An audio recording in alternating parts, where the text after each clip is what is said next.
Behavioral theory can play a role in social justice issues. There was a study done by Chin Yu, Yi Su, and Chia Lin, and I apologize for probably butchering those names. But basically, the study was about the applicability of behavioral theory in predicting and controlling human behavior. It's been an effective tool in things like lobbying for social justice issues, creating different interventions for social problems like school violence, youth violence, child abuse.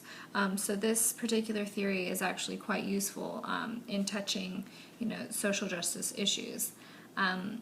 It also can be, like cultural competence is also an important part of behavioral theory. It's part of our code of ethics as social workers to be culturally competent. So when a client comes in from a culture different, than our own, it's important to understand that culture and understand, issues that a client might face, and behaviors that are appropriate to that culture, and ways of change that would be culturally appropriate. So, and you can do that, and you can change that within the context of behavioral theory. So that works out really well in creating change.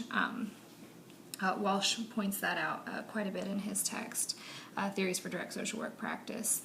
There are some cultural limitations to using this theory.